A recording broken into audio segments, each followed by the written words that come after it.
voulait libérer l'Afrique, mais un seul discours a signé sa fin. Voici l'histoire d'un homme qui rêvait d'un continent uni et qui a fini traqué comme un fugitif. 1942, Sirte, Libye. Une tente bédouine battue par le vent. Mouammar Kadhafi naît dans la pauvreté.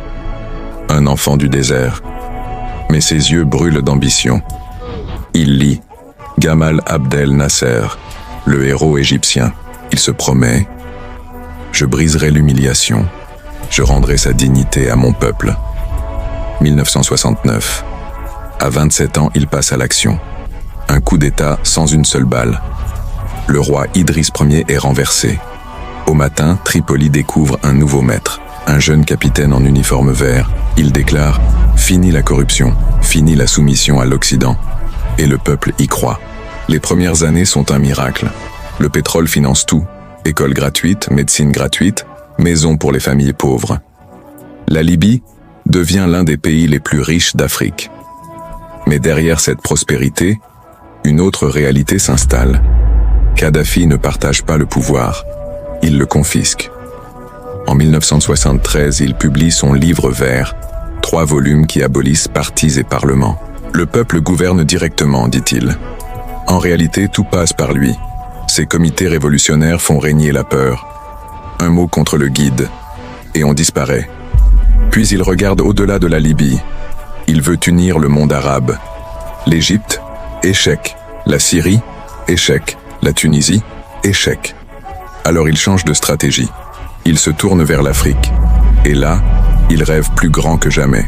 Il finance des routes, des hôpitaux, des universités. Il paie la dette de plusieurs pays africains. Il parle d'une monnaie africaine, adossée à l'or libyen. D'une armée commune pour que l'Afrique n'ait plus jamais besoin de Paris, Londres ou Washington. Il est couronné roi des rois d'Afrique par des centaines de chefs traditionnels. L'Occident, lui, commence à trembler. Mais avant ça, il y a Lockerbie, 1988. Un avion Paname explose au-dessus de l'Écosse. 270 morts. Les États-Unis et le Royaume-Uni accusent Kadhafi. 2 agents libyens sont désignés. L'ONU exige leur extradition. Kadhafi refuse. Jamais un Libyen ne sera jugé par l'Occident. Résultat, sanctions, embargo, isolement total. Pendant 10 ans, il résiste, mais l'économie s'étouffe. Alors en 1989, il cède. Il accepte un procès dans un tribunal spécial. En 2003, il reconnaît la responsabilité de son régime et indemnise les victimes. Le monde le réhabilite. Il renonce à ses armes de destruction massive. Tony Blair lui serre la main. Sarkozy plante sa tente à Paris. Mais pendant que les photos circulent, il continue son rêve africain. Et pour l'Occident, ça c'est plus dangereux qu'un missile. Puis arrive 2011, le printemps arabe. La Tunisie flambe, l'Égypte tombe, et la Libye s'enflamme. Benghazi se soulève, et Kadhafi prend la parole. Devant ses partisans, il hurle « Nous irons à Benghazi, maison par maison, et nous ne montrerons aucune merci, aucune compassion. » Ce discours change tout. Pour l'ONU, ce n'est plus une crise politique, c'est un massacre annoncé. Le Conseil de sécurité vote la résolution 1973. L'OTAN entre en guerre. Les frappes commencent. Ses chars brûlent.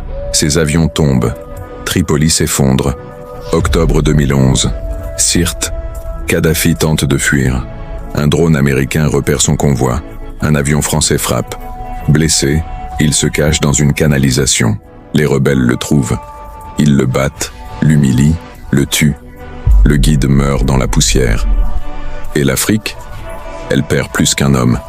Elle perd un rêve.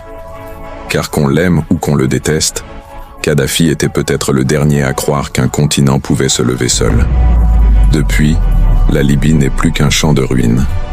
Et l'Afrique attend encore son unité. Alors que retenir de cette histoire? Que même les rêves les plus grands font peur à ceux qui veulent que rien ne change. Que la force sans stratégie finit toujours par se retourner contre celui qui la porte. Que ceux qui te serrent la main quand tout va bien peuvent te frapper dès que tu deviens gênant. Et que si tu veux bâtir quelque chose d'immortel, prépare-toi à être combattu comme si tu étais dangereux. Moi je fais que raconter l'histoire. À toi de voir ce que tu veux retenir.